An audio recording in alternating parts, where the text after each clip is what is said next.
Hello everyone and welcome to the VTTDM channel. I am JW the VTTDM, and today we're going to talk about whether players actually win in one-shots and if DMs just might have to railroad one-shots.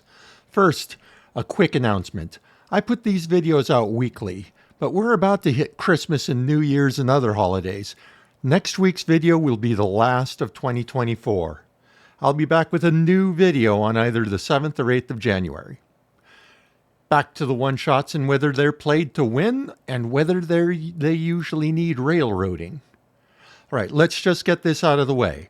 I believe the answer to those questions is yes and yes.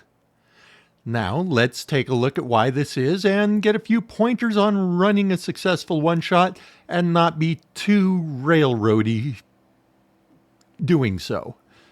Okay, I argue that one-shots, unlike campaigns, are much more about winning than telling a cool story. This is because one-shots usually have an objective to achieve before the end of the session or sessions.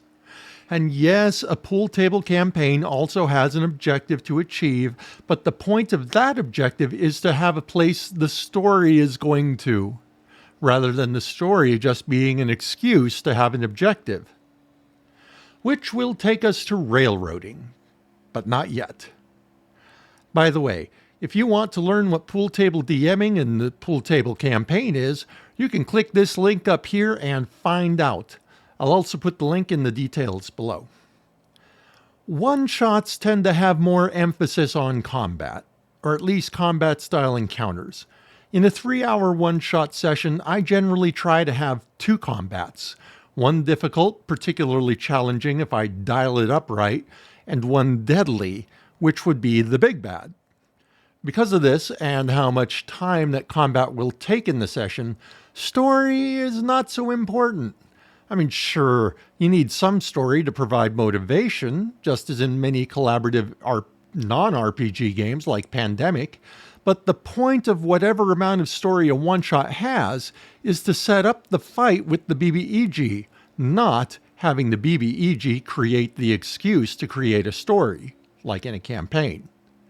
Let's face it, most of the characters created for the one-shot are expected by the players to be tested in combat against the BBEG and their minions. But even if the players attempt to win through diplomacy instead, it's still winning. The objective of the session is a literal objective. Now I'll get back to railroading. To set up timely progress to the achievement of that objective, you can't let the characters go on side quests or spend lots of time on downtime projects or talking with an NPC for half a session. Does this mean that there might not be smaller objectives along the way or a few NPCs for the characters to talk to? Of course not. Perhaps you're running a murder mystery where there are clues to pursue and such, but all roads lead to the fulfillment of the objective. Yes, you will be railroading much more than you normally would. There are 2 things working in your favor, though. Assuming a story-based one-shot, the players will be expecting to go straight down a line of story, and you can also do things so that it feels less like a railroad. But before I get to the advice stage, let me ask you to like and subscribe. Get in on the ground floor. I really appreciate it. Thank you. All right, to remove the railroady feel, you'll still want to make sure to include opportunities for social encounters and exploration. How much social roleplay? That depends on numerous factors, such as, is it a whodunit or a similar mystery? Is there a villainous plot to unravel? Are many of the clues leading to the big bad to be given by NPCs? Be careful of that last one, as if you're using clues, you'll want to put some in with exploration. How much exploration? All right, well, this one's tricky. Too much can eat up all the time. Too little and things can feel too railroady. But offering multiple paths, say having multiple rooms with multiple exits or using a hex crawl, can make things feel more like an open game. provide a mini pool table, if you will. Use very few rooms and encounters and make sure all roads lead to that final encounter. I'll describe a great structure for this later on. Now, how much combat? This depends on the table and how fast you play, as well as how long the session is. As I mentioned before, I run 3-hour sessions, and the rate that we go through is, with leaving a little time for roleplay and exploration, about 2 combat encounters. So, the question is now, how do you set this up without tons and tons of preparation? First, just so you know what I prep for one of these, in addition to 2 combat encounters, a mini-boss, and a BBEG for a 3-hour session, I also recommend that you start with role-playing to set the mood.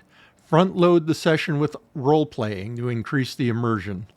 And even if you're not running a mystery per se, add a little mystery if you can. All right, I'm now going to discuss preparation and structures. Because of that, if you're one of my players, stop watching now. I don't want to give away too much behind the curtain on our holiday 2-shot that we're in right now. Okay? Are they gone? Okay. Preparing for a 1-shot, but trying to avoid more preparation than you would have for a regular session requires only one major trick: the Quantum Ogre. Quantum Ogre is the term for a type of railroading where you try to make things feel less railroady. It comes from the example of having the players choose path A or path B, but whichever way they choose, the next encounter will be with a particular ogre. The quantum bit comes from the ogre existing simultaneously in 2 different places until observed by the PCs. In a campaign, you would avoid using the quantum ogre as much as possible. I do use it maybe once a year. It is handy as a last resort, but if you use it more than that, you're taking away player agency too much and depriving yourself of opportunities to be creative. But in a 1-shot, there will be at least 1 Quantum Ogre. Sure, you can modify the story based on what clues the PCs pick up, what NPCs are talked to, etc., but everything leads to the 2 combat encounters. Now, I'll present 2 good structures for achieving this. A more linear one that I'm using right now, and one called the 5-room dungeon. In case it matters, the linear one is more of a railroad, but is still very satisfying in a 1-shot or 2-shot context. Now, in my holiday game that I'm running right now as a 2-shot, I have all the encounters of all 3 types, social, exploratory, and combat, planned out in a timeline. Linear. The hints and clues will be picked up regardless of who is talked to or what route is taken. If the party tries to ignore the NPCs will approach the party. If the party leaves without talking to anyone, the clues will be given in other ways, perhaps supernaturally. The starting social interactions carrying the beginning exposition is at the beginning. The exploration is a hex crawl. But my encounters aren't dependent upon which direction the party is headed in so much as how many hexes they have gone through. Hex 1 is travel. Hex 2 is a mini-boss. Hex 3 is a social encounter. Hex 4 is the bigger mini-boss. End of session 1. My second session only has 3 hexes in it because the combat with the big bad will take longer, and I intend to have a little more social interaction once the party returns the MacGuffin to the village they started at. Now, the other option is the 5-room dungeon.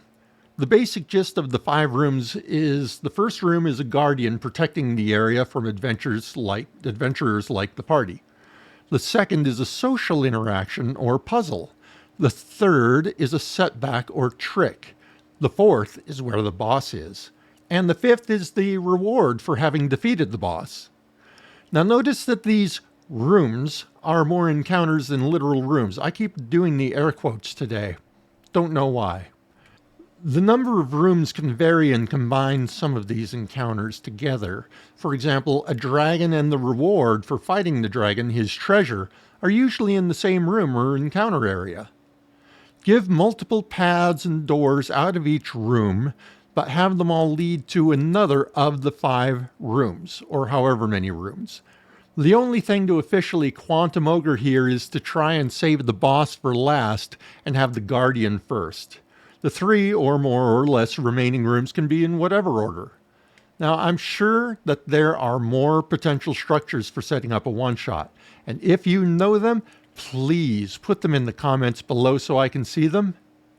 If you found this video helpful or at least interesting, or if you're just feeling nice, please hit like and subscribe and hit the bell icon till it turns black so that you'll be notified every time I put out a video, which is weekly on Tuesdays or Wednesdays. As always, may all your games be full of glory. I'll see you next time.